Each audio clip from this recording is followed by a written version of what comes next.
오늘은 어린이 주일이면서 어버이 주일입니다. 오늘은 어린이들에 대한 말씀을 전하기를 원합니다. 자녀를 노엽게 하지 말라.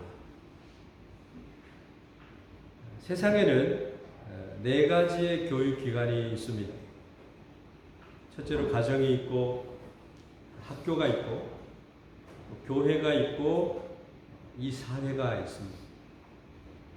그리고 많은 교육기관들이 있습니다. 사람들은 그러한 교육기관에서 많은 영향을 받게 됩니다. 어떤 사람은 대학을 다니지 않았지만 아주 어려서부터 훌륭한 인격을 훈련을 받아서 사람이 이 세상에서 굉장히 유익함을 주는 그러한 사람이 있기도 합니다. 특별히 교회를 다녀서 하나님을 사랑하고 이웃을 사랑하면서 선한 영향력을 가지고 평생에 달려갈 길을 달리는 그러한 많은 사람들이 있습니다. 그래서 어려서부터 교회 생활을 하고 말씀과 기도를 배우고 하나님을 섬기는 사람들은 아주 축복된 인생을 사는 것을 성경은 말씀하고 있습니다. 세상에 많은 사람들이 기능적인 어떠한 지식을 배워서 그렇게 해서 세상을 축복된 삶으로 살려고 노력을 하지만, 그러나 하나님이 없는 인생이라고 하는 것은 복된 인생이 아니다라고 하는 것을 우리는 알아야 된다고 하는 것입니다. 그래서 우리는 교회에서 하나님을 섬기는 귀한 아이들을 잘 가르치고 그들이 하나님의 자녀로 거듭난 그러한 성장을 해야 된다라고 하는 것입니다. 그래서 우리 교회는 자녀들에 대해서 많은 관심을 가져야 할 뿐만 아니라 기도하면서 그들에게 하나님의 말씀을 잘 가르쳐야 된다는 것입니다.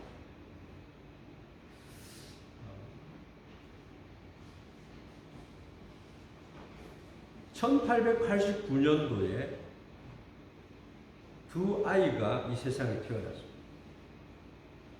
한 사람은 아돌프 히틀러고 한 사람은 미국의 아이젠하워라고 하는 사람이에요. 1889년 그는 다른 곳에서 태어났습니다. 한 아이, 이 아돌프 히틀러는 오스트리아인의 부부 사이에서 태어났고 그들은 사촌 남매로 불법 부부로 히틀러를 출생하게 되었습니다. 아버지는 몹시 성미가 급한 사람이었고 어머니는 주부로서의 일이나 엄마로서의 일에는 흥미가 없고 사교 생활에 흥미를 가지고 늘 바깥 생활만 하는 자였습니다. 그러다가 아버지는 죽고 어머니는 이 아이를 알코올 중독자인 숙모에게 맡기고 16살이 된 이 소녀는 학교를 중퇴하게 되고 가출하게 됩니다. 그는 닥치는 대로 일을 하면서 연명하기 바빴습니다. 그러다가 독일 군대에 들어갔습니다. 1차 세계대전에서 독일이 패전하고 난 뒤에 그는 정치계에 입문하게 되고 극렬 분자가 됩니다. 그러다가 반란에 참여했다가 투옥이 되고 다시 정치계에 나서지 못하는, 그리고 그 서약을 하게 된, 그래서 감옥에서 추록을 하게 되고 맹렬히 정치 활동을 다시 시작하게 됩니다. 그가 감옥에서 있을 때는 아돌프 히틀러는 악인 중에 악인으로 이름이 부르게 되었지만 출업을 하면서 그는 황제로 등극을 하게 돼요. 그는 맹렬한 정치 활동을 했고 결국 1933년에 독일 국민의 절대적인 영도자의 총통이 되게 됩니다. 그 사람이 바로 히틀러. 그로 인해서 독일과 전 세계가 전쟁에 휘말리게 되고 오늘까지 수많은 인류가 이 아이의 내뿜은 도끼에 의해서 그 후유증을 앓게 되었다라고 하는 것입니다. 같은 해에 다른 한 아이가 미국 텍사스에서 태어났습니다. 이 소녀는 아버지와 어머니의 사랑을 많이 받으면서 자라났습니다. 부모는 이 아이를 데리고 캔자스 농촌이라고 하는 곳으로 이사를 하였고 그 이유는 농촌 생활이 아이의 신앙 교육에 유익할 것이다 생각을 했기 때문입니다. 아버지는 이 소년에게 하나님을 두려워하라는 가훈을 전해주었습니다. 가족 모두가 교회의 가장 충성된 하나님을 아는 봉사자로 이름이 높았습니다. 이 소녀는 어른으로 성장해 가면서 어머니의 두 팔에 안겨서 어머니가 간곡하게 기도하던 매일 저녁에 일과에 들어있는 그 기도를 기억하고 자라났습니다. 이 소년도 군대의 흥미를 가지고 웨스트포인트 사관학교에 입학을 하게 됩니다. 그리고 1944년 이 두 명의 동갑내기 히틀러와 아이젠하워는 전투에서 대면을 하게 됩니다. 11개월에 걸쳐서 히틀러는 이 연합군 사령관 드와이트 아이젠하워와 싸우게 됩니다. 여기에서 하나님은 아이젠하워의 기도를 들어줬습니다. 패전한 히틀러는 1945년 4월 30일 지하방공 대피소에서 스스로 목숨을 끊었고 이 소식을 접한 전 세계인들은 박수갈채를 보내게 됩니다. 아이젠하워는 80세의 나이로 평화롭게 눈을 감게 됩니다. 전 세계의 많은 사람들은 애석해했다. 여러분, 이 가운데서 우리가 찾을 수 있는 것이 무엇이에요? 부모님들의 신앙 그것이 아이들에게 어떠한 영향을 미쳤다. 아이들은 그냥 아이들이 아닌 것입니다. 하나님을 경외하는 삶을 가르친 자의 이 세상에 끼치는 영향력은 엄청나다라고 합니다. 우리는 다 자녀를 가졌다고 봅니다. 아이들을 노엽게 해서는 안 된다. 우리에게 맡겨주신 이 아이들에 대해서 부모들은 어떻게 해야 되는가? 자녀의 아픔을 자기의 아픔으로 받아서 마음과 몸을 아이와 함께 하는 것, 돕는 것, 이것을 해야 됩니다. 어떤 사람은 자녀가 스스로 잘 되어줄 것이라고 그렇게 기대를 하면서 도무지 바빠서 아이와 함께 할 수가 없는 사람이 있습니다. 어떤 이는 자녀대로 그냥 키워서 너무 과잉으로 자녀를 키워서 마마보이를 만들고 자기의 사랑으로 만들고 자기만을 생각하는 사람, 이기적인 사람, 악한 사람을 만들어버린다. 여러분, 아이들을 어떻게 키워야 돼요?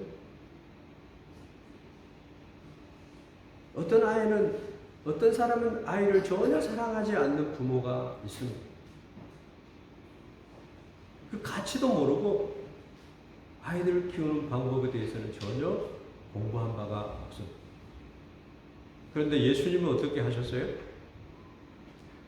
어린이가 내게 오는 것을 금하지 말라. 사람들이 예수께서 만져주심을 바라고 어린아이들을 데리고 왔습니다. 근데 제자들은 어린아이들이 오는 것을 꾸짖었어요. 그래서 예수님이 분노하셨다. 노하셨다 그랬어요. 그러면서 어린아이들이 내게 오는 것을 용납하고 금하지 말라. 하나님의 나라가 이런 자들의 것이니라 말씀합니다. 아이들에게 우리 믿음의 사람들이 어떻게 비칩니까? 어떻게 비춰야 합니까? 아이들은 스트레스 안 받는 그러한 존재로 우리가 인식하지 않습니까?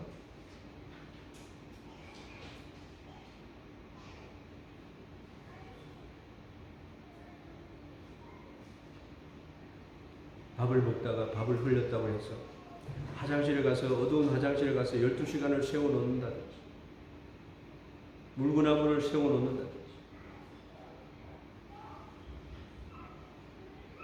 어떤 이들은 아이들을 자기의 스트레스를 푸는 어떤 대상으로 생각을 해서 많은 매를 대는 사람들이 있다.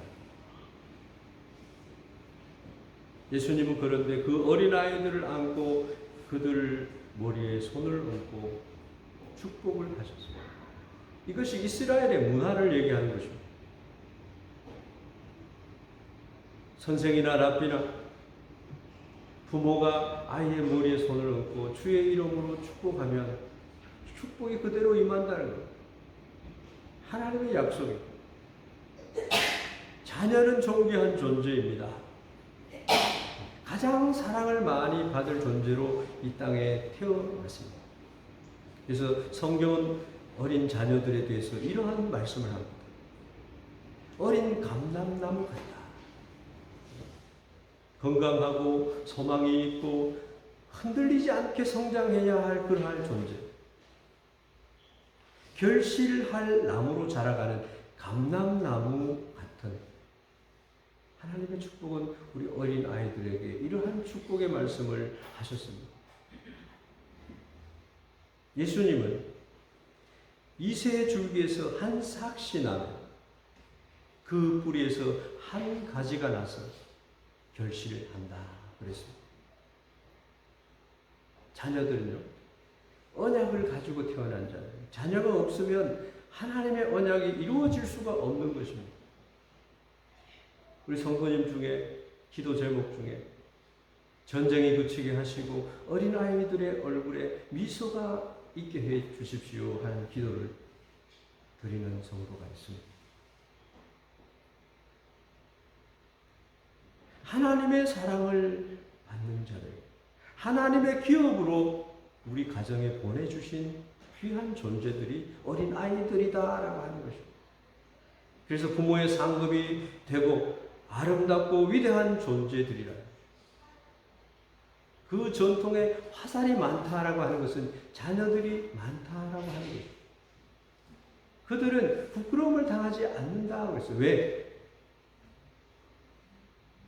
그들이 그 가정에 가게를 이어갈 귀한 사람으로 있기 때문에. 그렇기 때문에 자녀는 다음 세대를 책임져 가는 귀중한 존재다. 자녀가 없는 세상은 소망이 없고 미래가 없는 것입니다. 가정에 있어서나 교회에 있어서나 국가에 있어서도 가장 소중한 존재가 어린아이들. 근데 우리들은 어떻습니까? 어린아이들에게 어떤 관심을 가지고 있나요?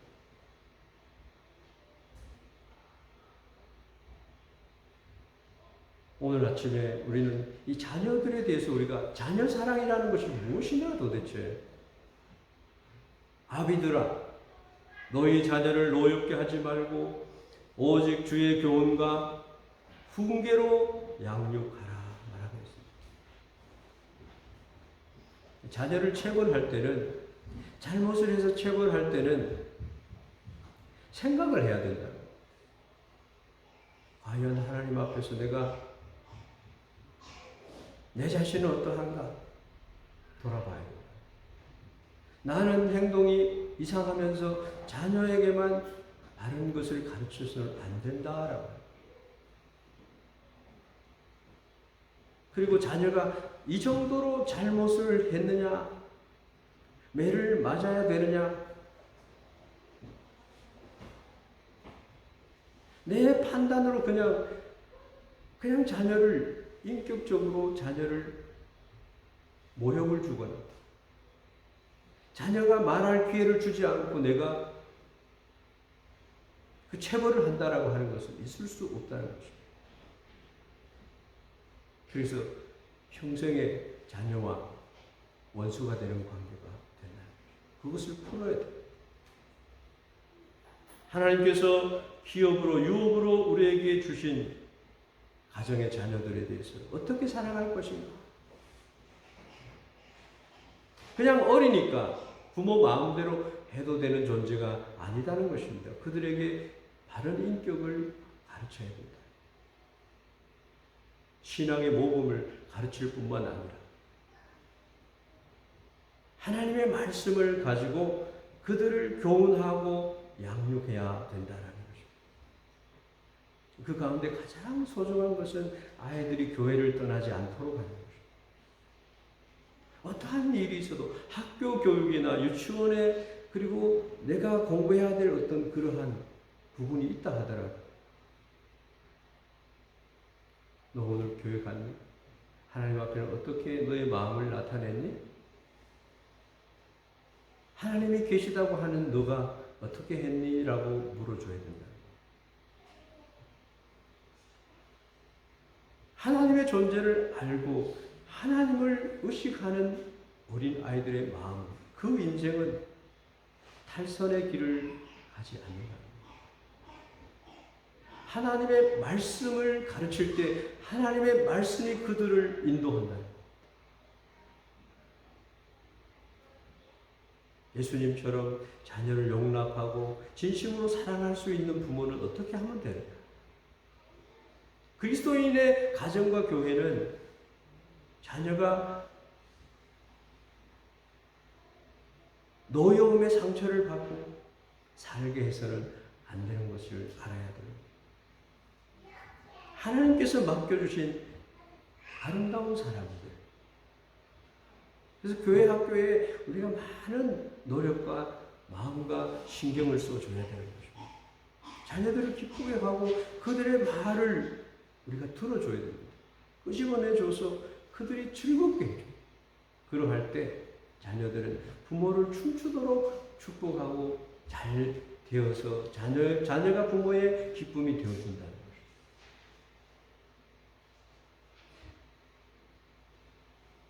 이스라엘의 자녀들은요, 가정교육과 회당교육과 랍비의 교육을 받으면서 성장합니다. 그래서 어려서부터 이마에, 그리고 손목에, 집의 문지방 위에 이스라엘아 들으라 라고 하는 말씀들이 적혀져 있어요. 하나님의 말씀을 그대로 그들이 받으면서 성장합니다. 최초로 아이가 만나는 사람이 부모입니다. 어머니는 어머니야말로 1:1의 아이의 개인 교사가 돼요. 아이들은 부모에게서 느낄 바들을 느끼고, 알 바들을 알게 되고, 행할 바들을 행하도록 교육을 받는다라고 하죠. 그래서 반면 교사가 부모들. 현대사회가요, 놓치고 있는 것이 가정에서 우리는 그것을 채워줘야 돼요. 사회교육, 교육기관에서 교육은 인성교육이 없습니다. 주로 기능적인 교육을 하고 있어요. 지식과 기술과 실력들을 갖추는 교육을 하고 있다. 마음이 없는 스킬만 배워서 이 세상을 살아가니까 동물적인 삶을 사는 것뿐이에요. 외국어를 아무리 잘하고 수학을 아무리 잘하고 이 시대의 진정한 가치를 어디에 두고 살아가느냐 하는 것입니다. 마땅히 행할 길을 아이에게 가르치라. 그리하면 늙어도 그것을 떠나지 아니하리라. 이거 언제 가르쳐야 됩니까? 어렸을 때. 12살이 되기 전에 가르쳐. 아이들이 안 듣는 것 같아도 다 듣고요. 옳고 그런 것을 그들도 그때부터 배워가는 거죠.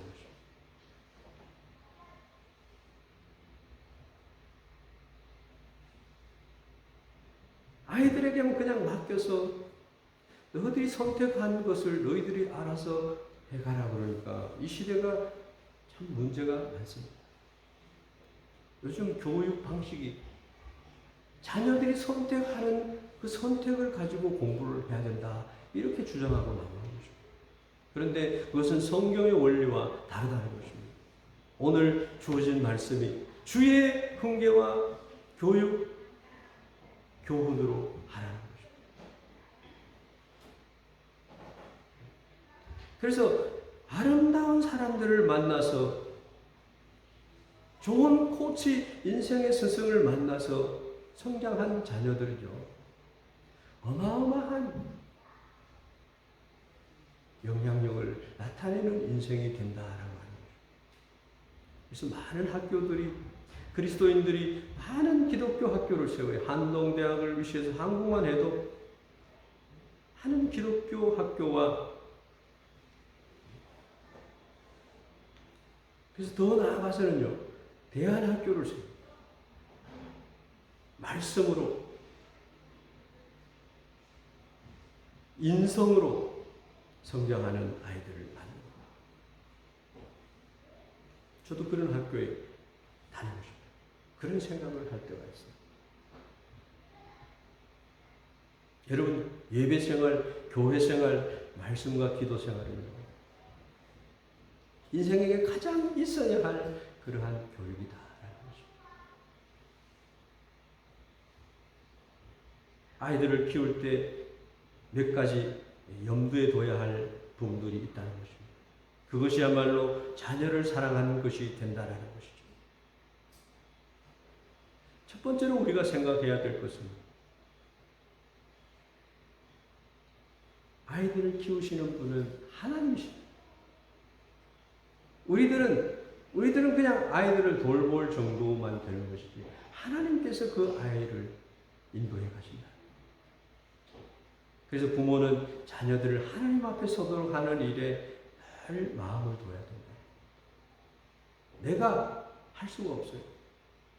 그래서 저는 아이들에게 성경을 1년에 1독을 해라. 어떤 일이 있어도 1독을 해라. 어려서부터 1독을 합니다. 그런데 아이들은 어른 성경을 보면 읽기가 어려워요. 그러면 그림 성경을 읽게 합니다. 조금 그것을 두세 번 읽으면 그 다음에는 어른들이 읽는 성경을 읽게 합니다. 성경 1독 어렵습니다. 그것이 부모들이 해야 돼. 사도 바울은 나는 심었고 아볼로는 물을 주었으되 오직 하나님은 자라나게 하셨다 말하고 있습니다. 신앙적으로 어린 신자 아이들이 자라나게 될 때에 교회도 마찬가지 새 가족이 오면은 새 가족들에게 그들이 성장할 수 있도록 우리가 최선을 다해서 도와드려야 되는 것입니다. 하나님께서 그들에게 은혜를 주십니다. 근데 자라도록 돕는 사람들 얼마나 필요한지 모릅니다. 하나님은 그렇게 바울로 하여금 심게 하였고 아볼로로 하여금 말씀을 전해서 그들이 신앙이 성장하게 하셨고 근데 은혜를 주시는 분은 하나님이시다. 식물이 자라는 거 보십시오. 우리가 모르는 사이에 자라납니다. 여러분, 만물이 소생해서 실록이 눈부시도록 빛나는 이 5월달을 맞았습니다. 이 가족들이 이 골든 위크를 맞아서 산과 들로 가서 하나님을 찬양하고 마음의 스트레스를 다 내려놓고 주님의 이름을 부르고 그렇게 오는 것은 너무 좋은 것 같습니다. 화분에 꽃씨를 심고 엄마가 물을 주고 그러면 어느새 그냥 그 꽃나무가 자라고 꽃이 피게 됩니다. 만물도 하나님이 자라나게 하셔. 중요한 것은 우리가 자녀를 바르게 이해를 해야 되는데 그것은 자녀들은 나의 소유가 아니고 하나님의 기업이라. 하나님께서 그를 사랑하신다. 이런 자녀들에 대한 마음을 가져야 됩니다. 두 번째로는 아이들도 죄성을 가지고 있기 때문에 말씀의 훈계를 가르쳐야 됩니다. 자신의 욕망을 무조건 채우려고 그냥 놔놓아서는 안 된다는 거예요. 어느 범위 안에 그들을 가두는 법을 베풀어야 됩니다. 아이들은 그냥 전체적인 것을 보지를 못해요. 그냥 앞에 있는 것을 보고 달려요. 그런데 아이들 마음속에도 원래적으로 부패한 본성이 있기 때문에 무제한의 자유를 허용하게 된다면 아주 아름답고 귀여운 자녀이기 때문에 그냥 놔버려 둔다면 이 타락한 본성이 나타난다. 그래서 아이들에게 되는 것과 안 되는 것에 대한 구분을 줘야 됩니다. 무작정 그냥 많이 놀게 하는 것은 좋지 않다.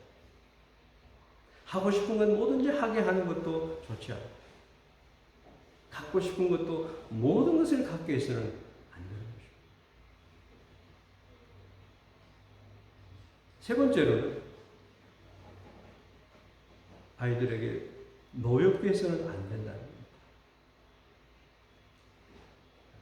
인생을 살아보니까 아이들이 성장하고 나니까 내가 아이들을 어떻게 가르쳤다는 것을 여러분 느낄 수 있지 않습니까?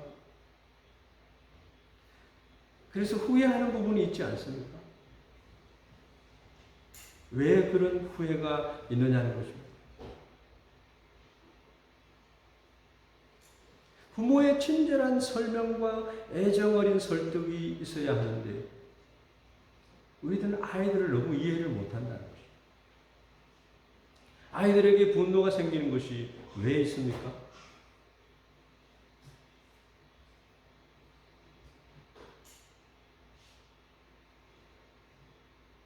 부모의 가르침이나 징계가 도저히 어린 나이에서도 받아들이기 어려운 형평성을 잃은 교육을 하고 있기 때문이 아닌가 하는 것입니다.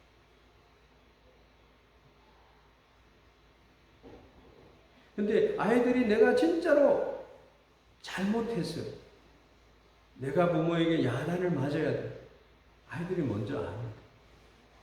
그럴 때는 아이들에게 때때로는 이 분노를 가지고 아이들에게 대해야 될 때도 있습니다. 그런데 잘못한 것 같지도 않는데도 심한 벌을 받았다고 생각을 하면 아이들의 마음에 엉어리가 진다. 복수하고 싶은 마음이 생긴다. 가벼운 거짓말을 한 번 했는데 무릎을 2시간씩 꿇게 하고 말대꾸를 했다고 해서 몸에 멍이 들 정도로 두들겨 폈다. 그 아이의 마음에는 상처가 남게 된다. 그래서 우리는 감정을 잘 사용해야 해요. 그리스도를 경외함으로 피차 복종해야 돼요. 아이들에게도 우리가 복종해야 될 때가 있어요. 그래, 너의 말이 맞아. 아이들의 말을 첫째로는 들어줘야 돼요. 네가 하고 싶은 말이 뭐냐는 것을 끝까지 말하도록 해야 돼요. 부모라고 해서 절대적으로 아이보다 옳다는 생각을 해서는 안 된다는 거예요. 그래서 부모는 어떤 면에서는 아이들에게 겸손할 줄 알아요. 부모의 권위는 그들을 이해해주고 내 잘못, 부모의 잘못과 부족을 인정할 때에 더 존중함을 받는다. 여호와의 교훈은 정직하여 마음을 기쁘게 한다. 시편 18편 19편 8절 말씀에 그렇게 얘기합니다. 정직하고 겸손한 사람을 대하게 되면요, 누구든지 마음이 기뻐요. 그리고 영혼이 그렇게 맑아질 수가 없어요. 근데 거짓을 가지고 다른 마음을 가지고 있는 사람을 만나면 불편하다. 여호와의 교훈은 정직하다. 마음을 기쁘게 한다 말하고 있습니다. 더운 여름에 청량 음료수 마시는 것보다 더 시원한 맛을 느낀다는 겁니다. 최고의 복 중에 복은 겸손한 부모를 만나는 것이다. 왜냐하면 부모들은요, 걸어다니는 하나님의 말씀이에요. 하나님의 율법이에요. 이 부모들이 한마디 한마디 아이들에게 하는 것은요, 아이들의 삶을 좌우시키는 것이에요.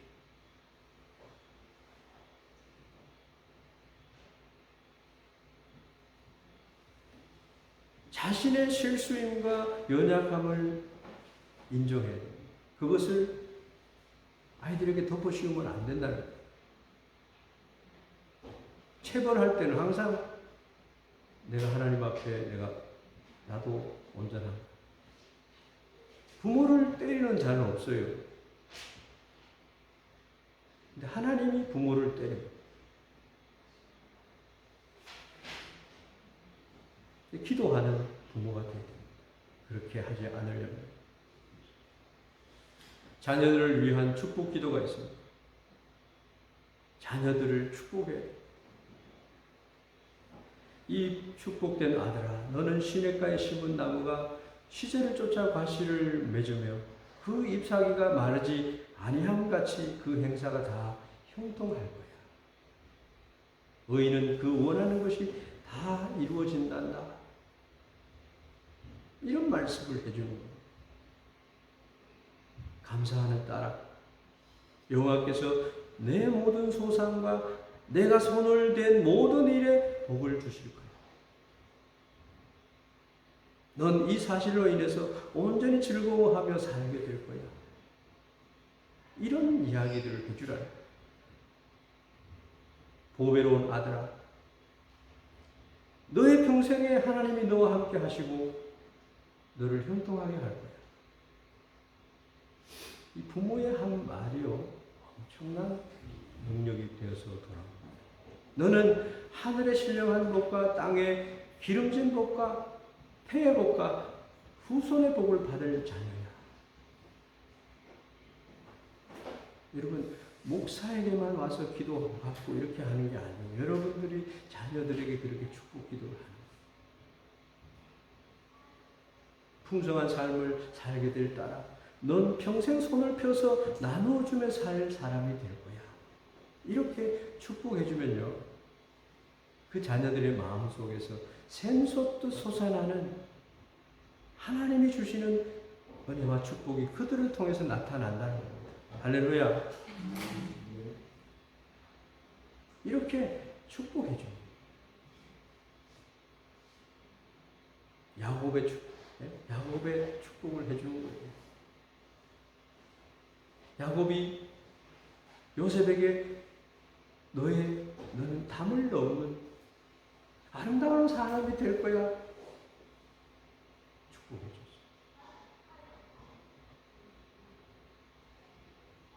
존귀한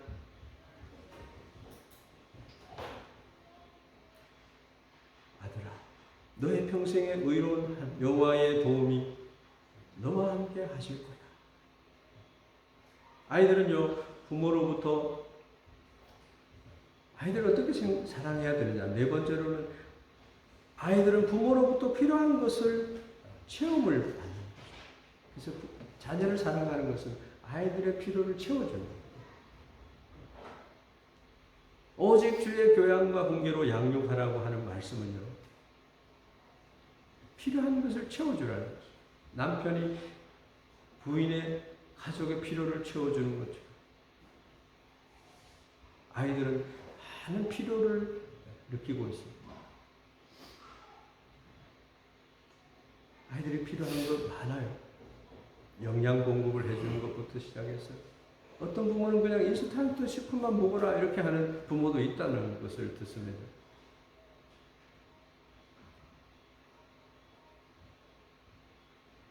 부모가 100% 줄므로 인해 가지고 그들이 교육을 받는 것이죠. 그들도 사랑할 줄 아는 사람이 되는 겁니다. 봉사할 줄을 아는 사람이 되는 겁니다. 양보할 줄도 아는 사람이 되는 겁니다. 먼저 내가 그런 경험을 갖는 것. 나의 아픔을 부모들이 알아주고 그 아픔을 부모가 대신 져주는 것을 통해서 아이가 남을 그렇게 할 수 있게 된다는 거죠. 내 것도 줄 줄 알고 자식이 그냥 있는 것이 아니에요. 부모가 자식을 사랑하며 자녀가 자녀다워진다는 것입니다. 잘못했을 때는 잘못을 가르쳐요. 부모가 줄 수 있는 건 다 줘야 됩니다.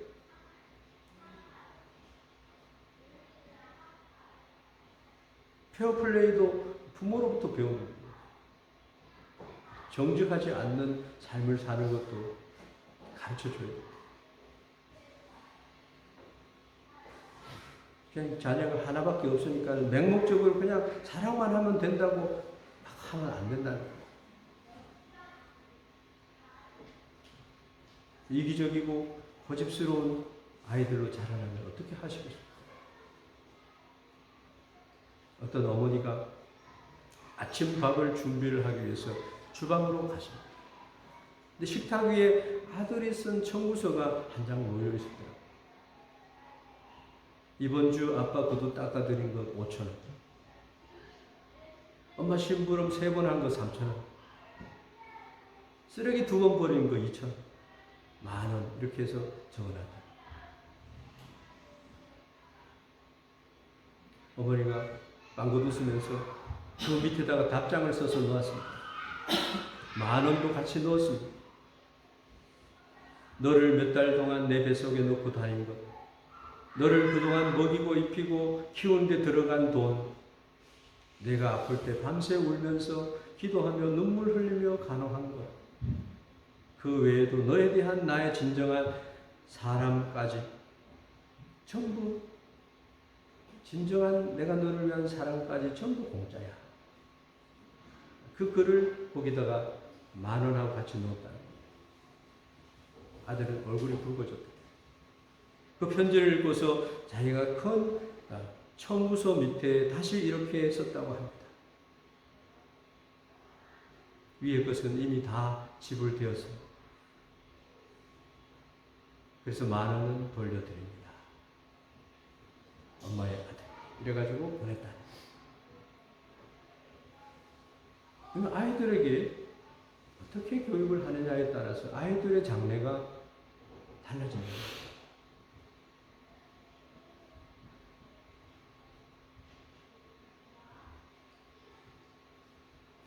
여러분, 인간은요, 배워야 돼요. 믿음의 유산을 아이들에게 남겨줘야 돼요. 나의 모습으로 아이들은 하나님을 만나기도 하고, 하나님이 없다라기도 하고, 악한 사람으로 나아갈 수도 있고, 가장 기쁨을 주는 아들이 될 수 있다. 그리고 5번째는 부모는 아이를 믿어줘야 된다. 이 세상에서 가장 소중한 것은 신뢰를 받는 것이죠. 사람들이 나를 믿어줄 때 안심이 되고 기쁨이 있고 일이 되어지는 것이죠. 우리는 교회의 성도들, 하나님을 위해서 하나님께서 우리를 불러서 은혜를 주시고 이제는 그 은혜로 말미암아 살아가는 자들이 되었다는 거죠. 어떤 한 자매의 이야기인데요. 늘 자기는 불안하다. 목사님이 어떤 불안이 있느냐.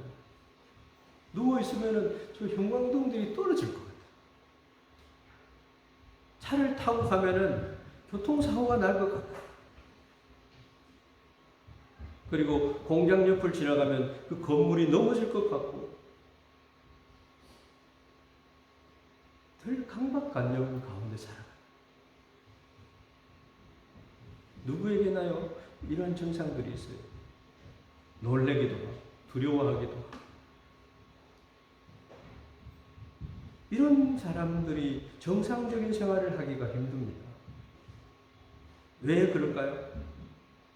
성장 과정 중에 부모가 자기를 믿어주지 않고 열심히 하고 너무너무 잘해도 칭찬을 못하는 부모가 완벽주의인 사람, 실수를 하면 마구 야단을 치는 사람,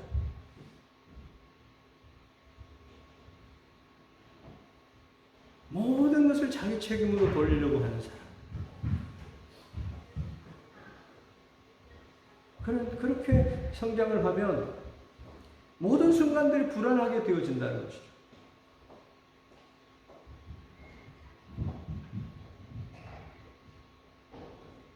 아이들을 믿어줘야 돼요. 첫째는 믿어줘야 돼요. 스스로가 다 아는 것이에요. 때가 되면은 그들이 실토하게 되는 겁니다.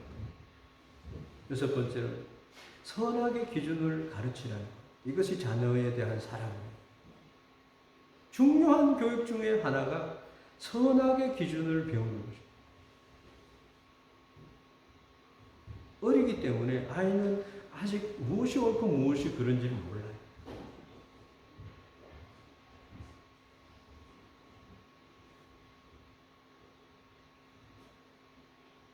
자녀들 중에 두 가지의 유형이 있다고 하죠. 부모가 아주 실망스러워가지고 부모님 때문에 난 너무 근심스럽고 힘들어. 그렇게 한 사람이 나는 저렇게 절대로 하지 않을 거야 해서 성장해서 오히려 더 선한 사람이 있는가 합니다. 부모는 정말 나에게는 너무 아픔이 주는 사람이에요. 어떤 분은요, 부모님을 공경해야 된다 이 말을 하니까 눈물을 흘려요. 목사님 어떻게 그런 말을 할 수 있습니까?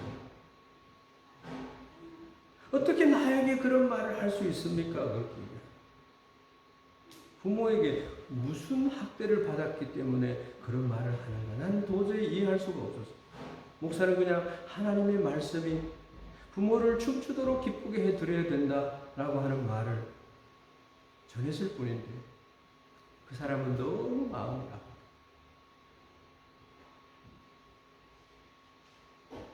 그 사람은 부모와 같은 사람은 안 돼야지 되면서 그렇게 살아왔던 사람.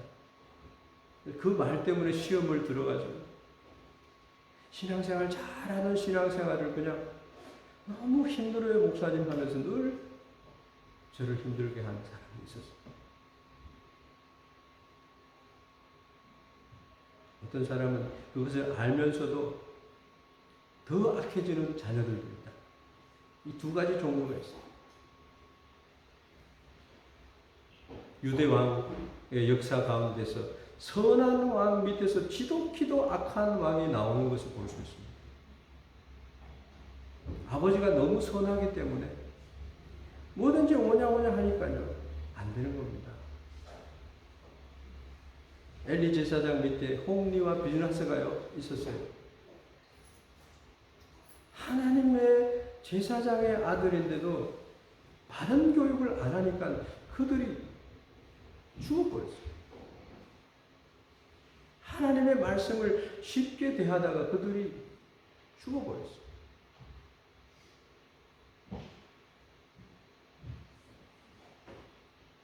그런데 지독한 왕 밑에서 선한 왕이 나오는 것을 보면 그는 악한 왕, 아버지의 잘못을 봤고 그것을 너무너무 싫어해가지고 하나님을 사랑하는 왕이 되어서 있는 왕들도 있다. 마지막으로 우리가 어떻게 자녀를 사랑해야 되느냐. 부모가 모범을 보여요. 자녀들은요, 안 보는 것 같아도 다 보여요.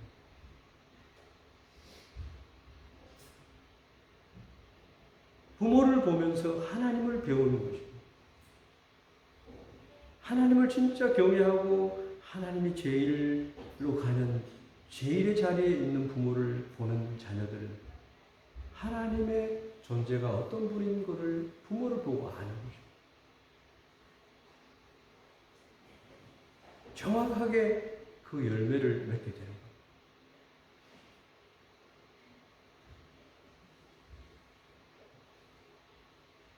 제가 일본에 선교사로 왔을 때 제가 오기를 너무너무 기다렸던 부모님이 있었어요. 오니까 자동차도 사주고 피아노도 사주고 자녀가 너무 어머님의 마음을 아프게 해요.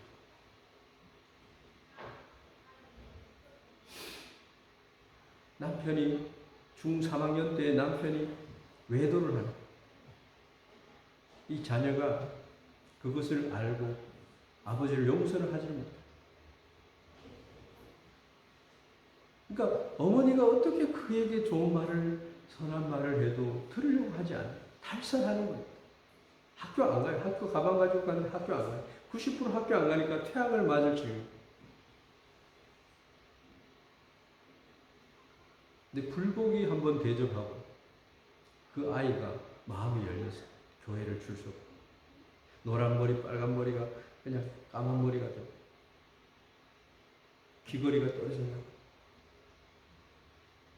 한국을 다녀오고 난 뒤에 세례를 졸업을 하고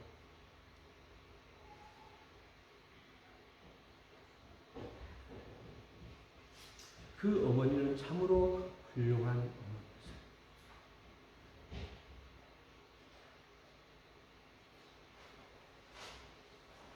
고고 시절 자기 자신을 포기한 그런 인생의 길에 들어갔지만 그 자녀를 사랑하는 어머니의 기도와 애씀으로 하나님의 사랑이 되어 꿈꾸는 사람이 되었습니다. 우리 자녀들에 대해서 우리가 그냥 잘 커주겠지가 아니라 내가 어떠한 하나님 앞에서 내가 자녀들에 대해서 내가 어떻게 하느냐에 따라서 자녀들은 달라진다는 거예요. 자녀들은 하나님 키우시는 것을 첫 번째로 기억하고 자녀들의 이게 어떤 죄성이 있기 때문에 바르게 하고 또 그리고 이 아이들에 대해서 부모가 도움을 줄 수 있는 것은 다 줘야 돼요. 아이들과 대화를 해야 돼요. 노엽게 해서는 안 됩니다. 그리고 믿어줘야 됩니다. 선악의 기준을 가르치고 그리고 마지막으로는 하나님을 바라보는 아이들이 되도록 내가 모범을 보여야 됩니다. 그러한 은혜가 있기를 주의 이름으로 축원합니다.